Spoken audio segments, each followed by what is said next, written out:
Voice FM. Well, first of all, thank you for coming along, Leo. Thank you very much for having me. Yeah, and so you're a power swimmer. Your first Paralympics was in Tokyo 2 years ago. And yeah, is there anyone else you wanted to add to that introduction? Or Yeah, I went to 2 World Championships, and the Paralympics was last summer, of course. So yeah, my first one. Yeah. And so the first one we should just clear out is you complete for Switzerland in 2019. Yeah, 2019 was my first World Championships. I think I was 15 or something, so quite young. First time competing for them. Obviously, I live in England, but my mum's from Switzerland, so I have the dual nationality, so I can compete for either GB or Switzerland. And I decided to swim for Switzerland because they gave me more of an opportunity at a younger age, and obviously competing for them last year at Paralympics was obviously a dream come true. So yeah. Oh, I'm assuming GB, there was loads of people trying to get past for Paralympics. Yeah, at the time, it was a big team at the time. Obviously, I was with them in the academy, and then Switzerland gave me the opportunity just to race for them at the World Champs already at such a young age. And it was a hard opportunity to turn down. So yeah. Yeah, of course. I mean, anywhere to get that first opportunity to. Yeah, of course. Yeah, and if you don't mind just introducing a bit and your disability, because I know it's when I've read your profile and it's something to do with spinal thing or whatever it was. Yeah, so it's called achondroplasia. In swimming terms, it's S6, the category. So I'm not sure if many people have heard of Ellie Simmonds. She's a famous swimmer. So achondroplasia, dwarfism is the correct term for it. Yeah. Yeah, and so previously to swimming, did you do any other sports? I do a lot of football actually. Not many of my coaches like me doing it because they don't want me getting injured. But yeah, a lot of football. I've been doing it from such a young age. Played for a few football teams just locally on the weekends. But yeah, football's always been my passion as well as swimming. So yeah. And that's in Poole, isn't it? Yeah, I live in Poole. Obviously, I was at Mount Kelly for 2 years for boarding school. But yeah, I live down in Poole by the sea. Yeah, and so in the end, was football and how did swimming come along? Swimming was an interesting one actually. My sister is 2 years older than me. Started at a swimming club. I'm not sure how old we were. We were like 6 or 7 years old. And then she was there for a year. And my mum took me down to have a look. And I started from there really. Started at my local club, a few training sessions, and I did quite well actually. And then went from there really. A few more competitions, a few more training sessions, and yeah, built up. Yeah, and so how did you get spotted from there to go up to where you are now? I think I did a few local competitions. Actually, I go to somewhere called Dwarf Games. This happens once a year up in Birmingham, where people from my disability go there and take part in a range of different sports. And there was obviously swimming there. I did a few races, and actually Ellie Simmonds' mum came up to my parents and said that I should join a swimming club. So obviously I went from there, and yeah, brilliant. Yeah, met some of the celebrities early. Yeah, very early. I mean, never know, we might see you in a few years' time. Yeah, who knows? Yeah. Anything can happen. Anything can happen, definitely. And so you, I've got written down here that you did freestyle, medley, breaststroke, and S6, MS6, and SB5. All of those. Yeah. I mean, was there any particular reason why you chose those, or is there more? what you do? So yeah, from a young age, I was actually a 400-meter swimmer, which was my race at the World Championships, which I finaled in for my first World Championships. And yeah, so I used to like doing the long distance, but since lockdown, my stamina hasn't been great. So I moved over to the breaststroke, which I won a silver medal at World Championships now. So yeah, lots of mixture of different strokes I've liked to do at a young age, and now my main focus is on breaststroke. So yeah. And so started from a young age. And how did you manage to balance the? I'm assuming you went to a boarding school when you were younger. You probably went to ordinary primary schools, secondary schools. How did Yeah. you manage swimming? Because you trained 7 days a week, and sometimes 12 times a week. So how did you manage to do your sports and study and your studies quite well to mix? So primary school, not sure how many sessions I was doing, but obviously I'd be swimming in the morning before school and after school. But obviously it was a few times a week 'cause I was so young then. And then secondary school, I went to a swimming academy. So they were specific around swimming there. So they're very lenient around my studies, and they let me have swimming as a priority. So I could balance out my swimming and my GCSEs at the time, you could say. And then after secondary school, obviously I went to Mount Kelly, and their main sport there is swimming, obviously. So me and Calvin obviously were swimming and doing our studies in between. So it gave us very lot of time management on our hands, which was good because we could balance it out very easily. So yeah, let us swim as much as we can, really. Yeah, and so how did you get from secondary school to Mount Kelly? I mean, I'm assuming Mount Kelly saw you complete before, and then why did you leave? How did it work? Well, obviously I broke up from school during lockdown, actually, so I actually missed my GCSEs. So it was a weird time back then. I'm not sure exactly who reached out to who, but obviously we had communications, and then obviously Mount Kelly was my choice to go after lockdown. I actually joined during lockdown, so it was a very weird time back then. So yeah, Mount Kelly was good for me. Yeah. Yeah, and you're not still there, are you now? No, I'm not. I left last year actually. So yeah, I was only there for 2 years during the sixth form. Oh, sixth form. Okay. Yeah, that's it. Yeah. So where are you now? University, or you just back on swimming full time? No, I actually go to university down in Bournemouth. So yeah, it's quite near to Southampton. So yeah, Bournemouth, and then I just do my swimming as well on top of that. So yeah, mix the two together. Fair enough. And so what are you studying down in Bournemouth? I study sports management. Oh, sports. It's very good. Sports, of course. Yeah. Yeah, I enjoy it a lot. So that's the sort of path you want to go down to then? Yeah, 100%. Obviously, I've got a lot of passion for my sports. I enjoy quite a few. Obviously, football and swimming. So yeah, something to do with sports when I'm older, of course. Yeah, of course. So yeah, I did write down why UK, but I figured out that you actually were born in England because I Yeah. assumed you were born in Switzerland and then came over, but no, that's not the case at all. Yeah, I was born in So England. yeah. So going back to 2019, you competed in your first World Championships for Switzerland, and you did quite well then, actually. Yeah, I did, especially at such a young age for my first competition for Switzerland. I finished top 8 for 400 freestyle, which I wasn't expecting to do at all, really. So yeah, it was brilliant. It was very good first competition for Switzerland. Yeah, it was, especially when it was held in London, so it wasn't that far away for you to go to.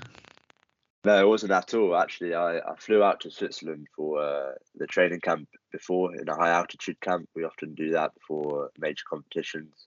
And then obviously I flew back down to London, which was quite funny actually because it's so near to my home. So yeah, it was taking part in London, which was an amazing experience because the pool there is brilliant. It was the first time I actually swam in that pool. So yeah, it's a crazy experience. Yeah.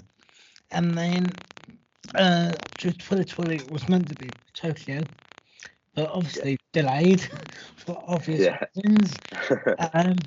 So how did you manage during lockdown? You mentioned that you moved from one category to another, so you now do front, is that right? Breaststroke, yeah. So yeah, I was S6 through all my events, and then there was a German, I don't know how to call it, like, she does all the categories. She does all the swimmers and see how they work in the water and out of the water while she was getting tested.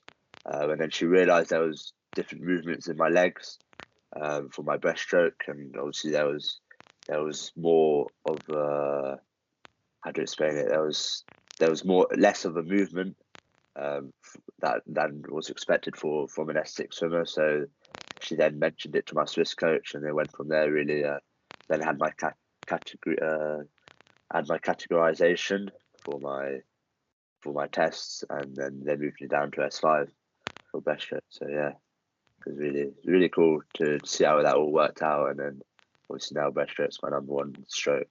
So yeah. Yeah, and during lockdown, I'm assuming you couldn't go anywhere. Yeah, no, nothing. That must have been quite a challenge.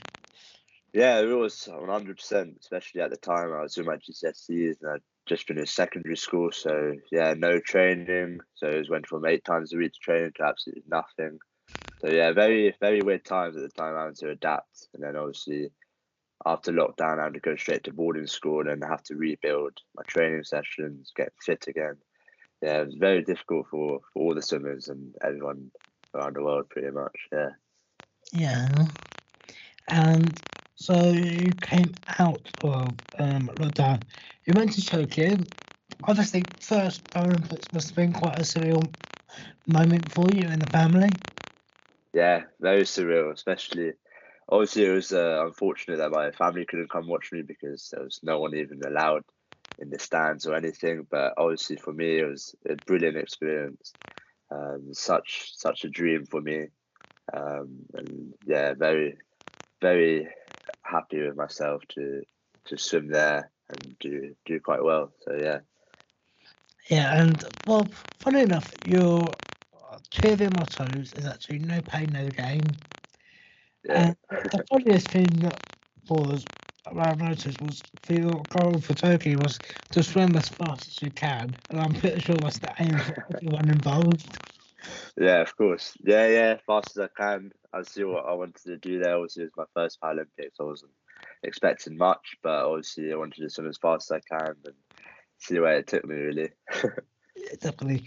And then after Tokyo, you went to Madeira for the World Championships again. Lost. I think it was to World Championship. Yeah, it was last year actually. Yeah, yes, it Yeah. was. Yeah, and you got your highest placed in breaststroke, didn't you? Yeah, silver medal. It was obviously a surreal experience. My parents could finally come watch me as the lockdown restrictions were easing off a little bit. So yeah, brilliant competition that was again.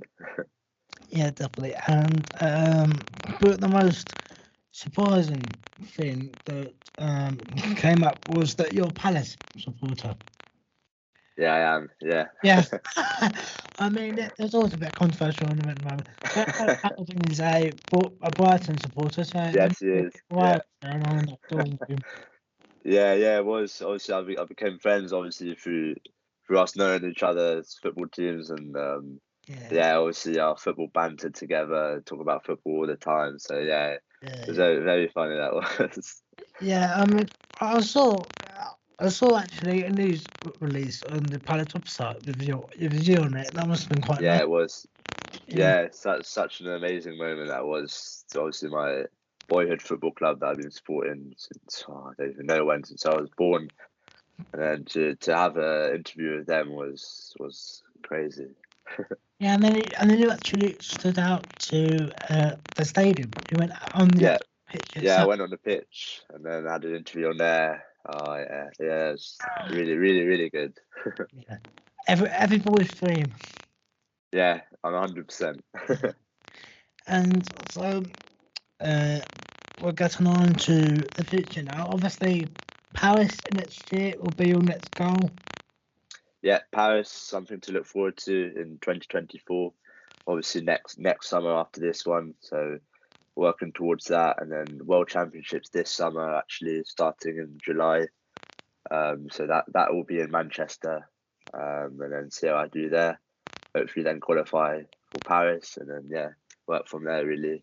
Yeah, and you've got a few personal bests in the last year as well, didn't you? Yeah, I did a few weeks ago actually in Sheffield for World Series. I managed to best my time in 100 breaststroke. So yeah, really, really happy with it recently.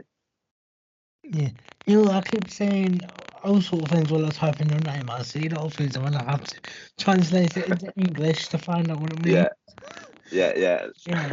There's a lot of that. So yeah, but you're doing very, very well for a 19-year-old, aren't you? 20-year-old this year. Yeah. So you're doing very, very well at this moment. And you only get better from here. I hope so. Yeah. Keep working hard. Fingers So, crossed, indeed. Yeah. And we hope the coverage will be a lot better next year, Paris. So yeah, I hope so. Yeah, and we're hoping for the future. I mean, obviously, you are the face of the future for swimming. But what do you expect swimming to be like in years' time? Just swimming in general, or anything? Yeah, in general, media coverage, everything. I think the media coverage is getting there. I think there's more things going on in swimming recently. Obviously, I think Paris is going to be brilliant for the face of swimming, especially now lockdowns. There's nothing happening anymore, so the crowd there is going to be amazing. Lots of people are going to tune in to watch, and hopefully, lots of people are going to want to swim because of it, because it's going to be such a major stage for lots of Olympians and Paralympians, and hopefully it just inspires more people to take on swimming and even watch swimming. So yeah, I think in a few years' time it's going to be even bigger than it already is. 100%. Yeah, and especially to see other disabled people like me and you, to see them. Yeah. Oh, we can do that. Yeah, exactly. Just inspiring lots of people with disabilities who probably think they can't do as much. So not even just swimming, just sports in general. That's why I think Paralympics is such an amazing thing. For people to tune in to watch, which is vintage like us, and inspire themselves to take up sports. So yeah, really good. And actually, you're Palace supporter. I put down here why. Why? Well, yeah, obviously my dad and my granddad supported them. I was actually born in Croydon, which was quite near the stadium in South London. So yeah, I moved down to Poole and still been supporting them. Still go to the games every few weeks when I can. And yeah, mostly because of my family. And I've heard that you wanted to wear a Palace shirt for every country that you go to. Yeah. I mean, I bring it everywhere I go, because obviously if I go to a competition, I'm probably missing out on the game, so I try and watch it whilst I'm away or something. So yeah. Well, that's a dedicated football fan for you. Yeah, of course, very dedicated. Yeah, very. Yeah, well, that's everything. Is there anything else that you wanted to add to this? No, I think I'm very happy with that. Yeah, all good. Yeah, Very good. happy with the Well, questions. They're really good. yeah, well, I mean, to be honest, it's nothing too hard. I've done quite a lot of research. I'm not stalking you or anything. This is. No, it's brilliant research that was. Thank you very much for that. Obviously. Thank you. Well, thank you very much for joining. I'll just stop recording and then we'll wrap up. Perfect. But thank you very much perfect. for having you. Thank you for coming. Thank you very much for having me too. Thank you very much.